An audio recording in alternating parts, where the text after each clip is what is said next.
നമ്മുടെ ഇടയിൽ കുറേ പേരുണ്ട് കേട്ടോ. നമ്മൾ പറയും നമ്മളെപ്പോഴും ഗ്രേറ്റ്ഫുൾ ആവണം എന്നൊക്കെ അല്ലേ. നമ്മുടെ ക്രിയേറ്റർ, നമ്മുടെ യൂണിവേഴ്സിൽ നമ്മുടെ ക്രിയേറ്റർ തന്നെ പറഞ്ഞിട്ടുണ്ട്, if you are grateful I will be surely increasing you with more. And it's also there as a very beautiful words in our holy book Quran, ലൈൻ ശക്കർത്തും ലസീദ് എന്നക്കും. സോ അപ്പോൾ നമ്മളിങ്ങനെ കേട്ട് വരുന്നുണ്ട്. പക്ഷെ നമ്മൾ എന്താണ് റിയൽ ലൈഫിൽ ഇത് ചെയ്യുന്നത്, നമ്മൾ എങ്ങനെയാണ് ഇത് പ്രാക്ടീസിൽ കൊണ്ടുവരുന്നുണ്ടോ ഇല്ലയോ എന്നുള്ളത് സംശയകരമാണല്ലേ. നമ്മുടെ കിച്ചണിൽ തന്നെ എടുക്കാം. As a home maker, as a mom, നിങ്ങൾ may be most of my followers are like women and I do have followers, male followers as well. However kitchen നമ്മുടെ ഈ വീഡിയോസിൽ യൂട്യൂബ് സാറ ടോക്കീസിൽ കാണുന്നത് ഓൾമോസ്റ്റ് കിച്ചൺ ലൈക്ക് ഐറ്റംസ് ആണല്ലോ, like food vlogs, lifestyle. അപ്പോൾ അതിൽ കുറേ മോംസും ഒക്കെ ഉണ്ട്. അപ്പോൾ അവർ ചിലവർ കേട്ടോ, എല്ലാവരും അല്ല പറയുന്നത്, ചിലവർ എന്താ ചെയ്യുന്നത് വെച്ചാൽ അവർ സെൽഫായിട്ട് ഗിഫ്റ്റ് ചെയ്യും, ലൈക്ക് ഹൈലി എക്സ്പെൻസീവ് ആയിട്ടുള്ള യൂട്ടൻസിൽസ്, പാത്രങ്ങളൊക്കെ. എന്നിട്ട് അത് അവർ ഷെൽഫിൽ അത് അങ്ങനെ കൊണ്ടുപോയി വെക്കും.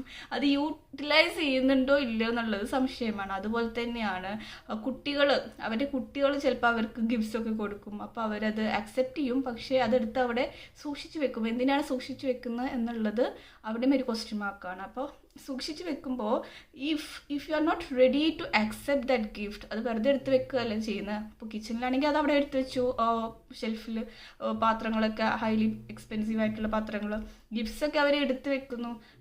ചിലവരാണ് കേട്ടോ, എല്ലാവരെയും കുറിച്ചല്ല പറയുന്നത്. അപ്പോൾ അതെടുത്ത് വെച്ചിട്ട് are you really grateful for that? Gratefulness എന്ന് പറയുമ്പോൾ നമ്മളത് അക്സെപ്റ്റ് ചെയ്യുക, നമ്മൾ ഇഷ്ടത്തോടെ അക്സെപ്റ്റ് ചെയ്യുക, അത് എങ്ങനെയാണോ യൂസ് ചെയ്യേണ്ടത് അതുപോലെ യൂസ് ചെയ്യാൻ പഠിക്കുക. അതൊരു ആർട്ടാണ് കേട്ടോ, കലയാണ്. അപ്പോൾ നിങ്ങളത് ജസ്റ്റ് ഒന്ന് ആലോചിച്ച് നോക്കുക. അതുപോലെ തന്നെയാണ് കുട്ടികൾ അത് കൊടുക്കുമ്പോൾ അത് അവരത് അക്സെപ്റ്റ് ചെയ്യുന്നുണ്ട്, പക്ഷേ അത് എങ്ങനെയാണ് യൂട്ടിലൈസ് ചെയ്യേണ്ടതെന്നുള്ളത് പിന്നെ അവർ തിങ്ക് ചെയ്യുന്നില്ല. അപ്പോൾ തിങ്ക് ചെയ്തിട്ട് പിന്നെന്താ പറയുക, അത് എങ്ങനെയാണോ യൂട്ടിലൈസ് ചെയ്യേണ്ടത് അതുപോലെ ചെയ്താലാണ്.